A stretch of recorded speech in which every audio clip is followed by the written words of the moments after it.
Greetings, family. I pray that y'all had some good rest last night. I pray that y'all woke up blessed and refreshed as I did. Quickly before I go into work this morning, finished the book of it's actually the book of First Chronicles, the 29th chapter.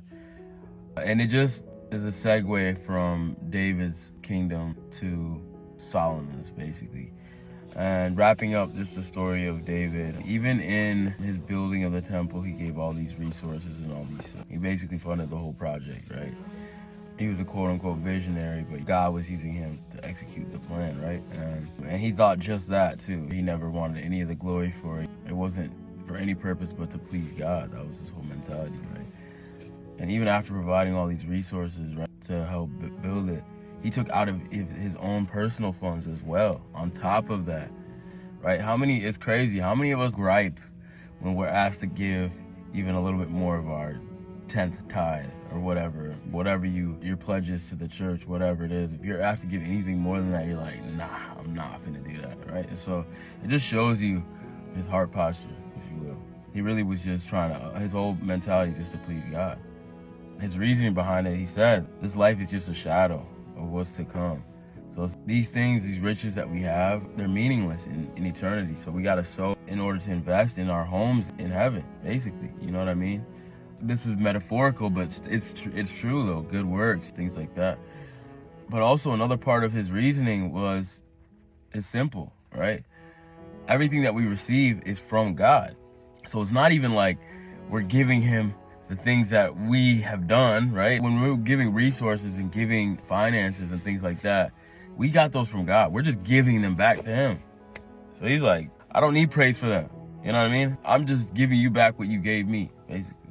That's what he's saying to God. So I just love his heart. I think that we should all carry that mentality as we go on our journey with God, right? So moving on to James, hit some really good notes. James is just I'm telling you, this one is full of gems for real. And if you're talking about being convicted, man, James is the one for real. Faith without works is dead, right? If somebody comes to you hungry and you tell them, be blessed and go away fed, and then you don't do anything behind it, what's that saying to them? Your faith has to be shown through your deeds. Show me faith without deeds, and I'll show you my faith with deeds, by my deeds. It's clear throughout the entire Bible, that's just what happens. Actions speak louder than words. Come on. Some other good ones. There's a lot of gems. Let's not forget favoritism, right? He speaks against favoritism. How many times do we listen to certain people because we respect them? They have things in life that we want. We're physically attracted to them or sonically attracted to them. They sound nice. All of these things. He's saying that this favoritism aspect it's wrong, because when somebody doesn't meet those criteria, we're less eager to pay attention to what they're saying, right? Pay attention to them, right? We value them based off of what they have. That's not cool. You know what I mean? That's a sin in God's eyes.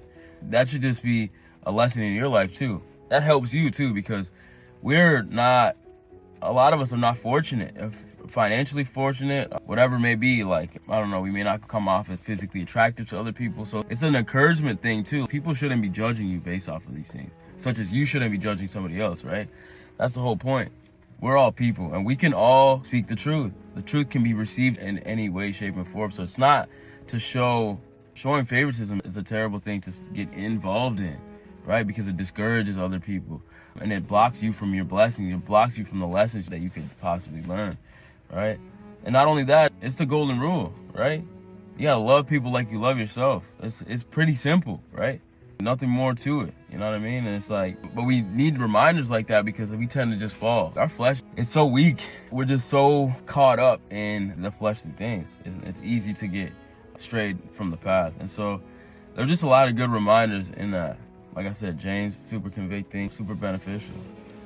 But like I said, faith without works, man, you really need to show that. That's an example that I'm going to use today at work.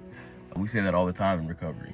But it's awesome to really understand that it comes from a biblical principle.